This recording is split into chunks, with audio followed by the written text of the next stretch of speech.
Oh, Basketball Diaries. Let's talk about that. Okay. So, tell me who's in the movie and a little bit of what it's about. Lorraine Bracco plays my mother. Bruno Kirby plays my perverted basketball coach. I said Lorraine Bracco. Marky Mark plays my best friend. James Mario, Patrick McGraw, Michael Imperioli. Juliette Lewis has a cameo as a prostitute, heroin addict. And I believe that's it, and me. And what it's about? Yeah. It's about a guy, Jim Carroll. If you read the book, you know it's about, but I'll explain it.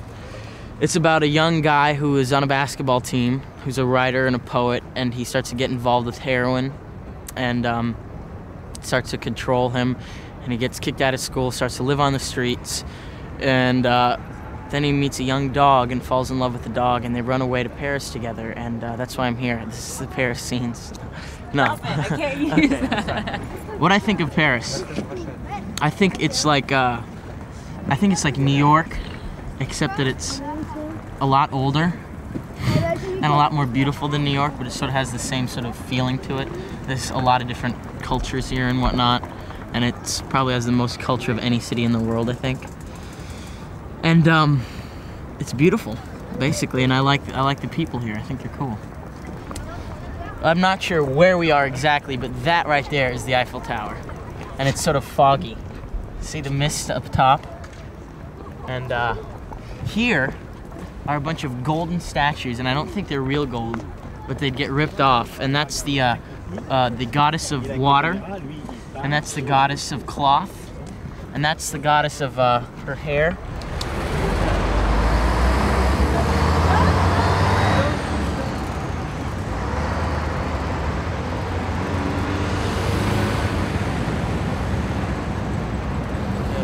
Okay, this is the famous Louvre Museum, probably the best museum in the whole entire world.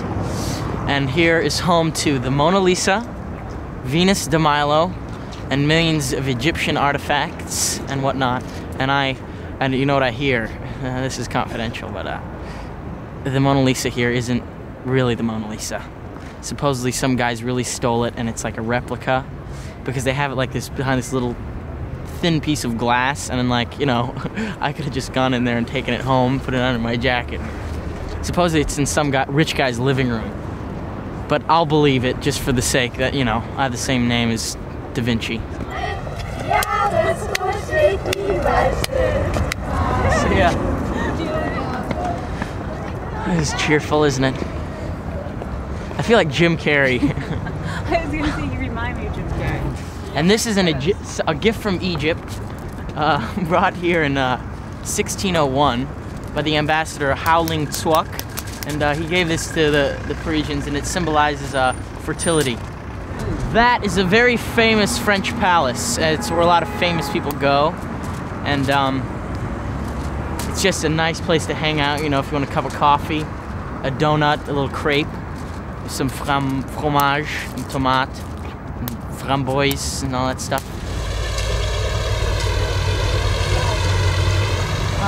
Are you ever worried about making the transition over to adult roles, or are you satisfied with? People have asked me that, but you know what my answer is?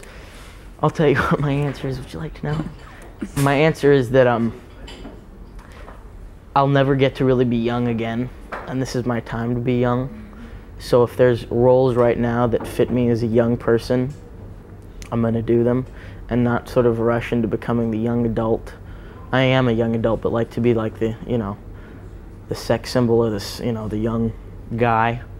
If I can do roles right now that are young, I'll never get a chance to do them again, and I plan on being around for a while, so I'll get to do all that stuff later in life. Are you scared of being the next heartthrob or the hunk of the month, or? No, I'm not scared of that. I don't think. I mean, I don't mind it.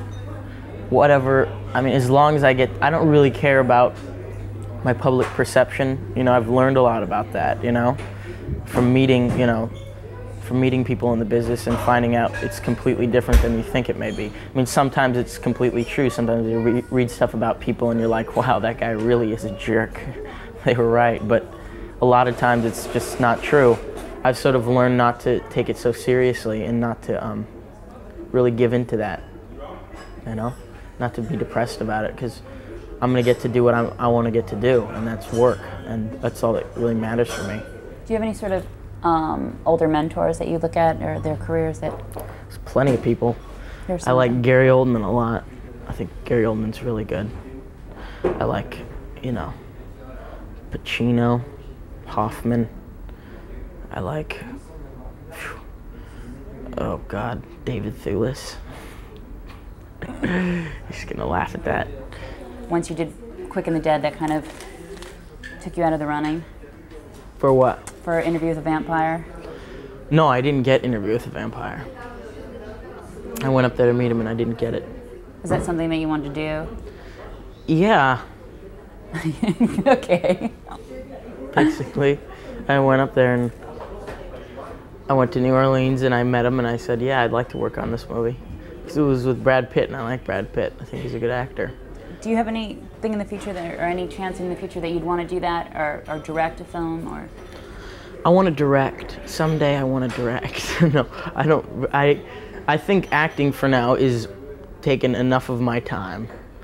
And if I meet some other people and sort of want to get involved in writing or, you know, co-producing or something, that may come up. I'm sort of open to that.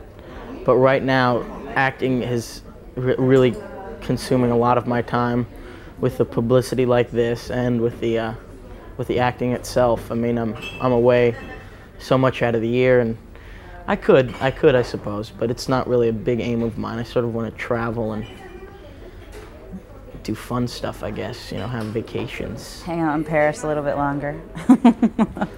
That's fun. Yeah. So I'm gonna tell the truth, I have to be honest. I don't live anywhere around here, but this is for the sake of MTV. Goodbye, thank you. I'll just be walking down here and then I'll walk back later. See ya. Get back here. Au revoir.